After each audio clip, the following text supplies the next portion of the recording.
Friends, thank you for joining me today. We're going to read Alexander and the Terrible, Horrible, No Good, Very Bad Day. And it is written by Judith Vorst and it's illustrated by Ray Cruz.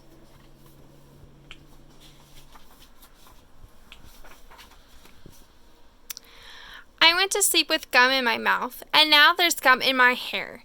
And when I got out of bed this morning, I tripped on a skateboard, and by mistake, I dropped my sweater in the sink while the water was running. And I could tell it was going to be a terrible, horrible, no good, very bad day.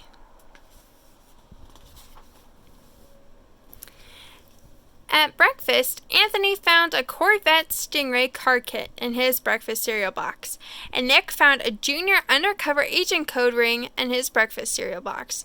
But in my breakfast cereal box, I found was breakfast cereal. I think I'll move to Australia. In the carpool, Mrs. Gibson let Becky have the seat by the window. Audrey and Elliot got seats by the window too. I said I was being scrunched. I said I was being smushed. I said if I don't get a seat by the window, I'm going to get carsick. No one answered. I could tell it was going to be a terrible, horrible, no good, very bad day. At school, Mrs. Dickens let Paul's picture of the sailboat better than my picture of the invisible castle.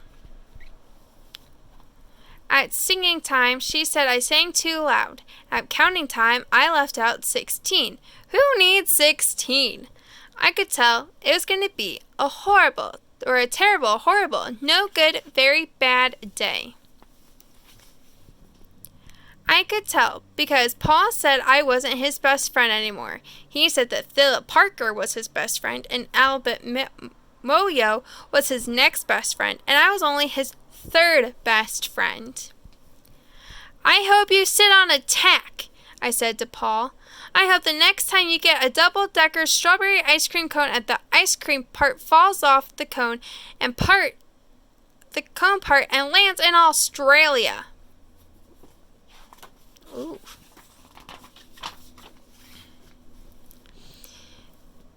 There were 2 cupcakes in Philip Parker's lunch bag, and Albert got a Hershey bar with almonds, and Paul's mother gave him a piece of jelly roll that had a little coconut sprinkles on top.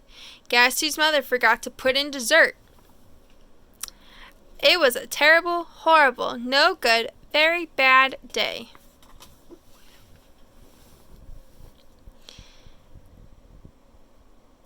That was it, because after school my mom took us all to the dentist, and Dr. Fields found a cavity just in me. Come back next week and I'll fix it, said Dr. Fields.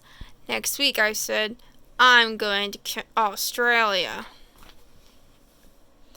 On the way downstairs, the elevator door closed on my foot.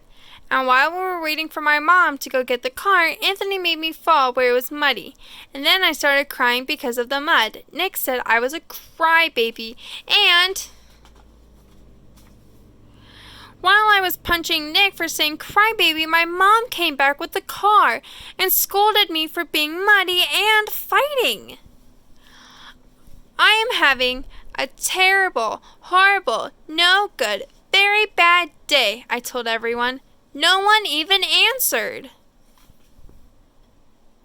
So when we went to the shoe store to buy some sneakers, Anthony chose white ones with blue stripes. Nick chose red ones with white stripes. I chose blue ones with red stripes, but then the shoe man said we're all sold out. They made me buy plain old white ones, and they can't make me wear them.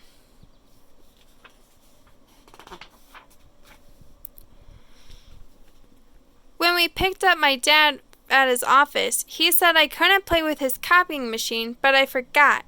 He also said to watch out for the books on his desk, and I was careful as could be except for my elbow. He also said don't fool around with his phone, but I think I called Australia. My dad said don't pick him up anymore. It was a terrible, horrible, no good, very bad day.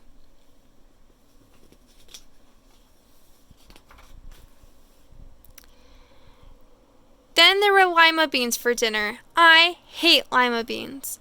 There was kissing on TV, and I hate kissing. My bath was too hot. I got soap in my eyes, my marble went down the drain, and I had to wear all my railroad train pajamas. I hate my railroad train pajamas. When I went to bed, Nick took back the pillow he said I could keep, and the Mickey Mouse nightlight burned out, and I bit my tongue. The cat wants to sleep with Anthony, not with me. It's been a terrible, horrible, no good, very bad day. My mom says some days are like that. Even in Australia. Alright, thank you guys for joining me and reading Alexander and the Terrible, Horrible, No Good, Very Bad Day.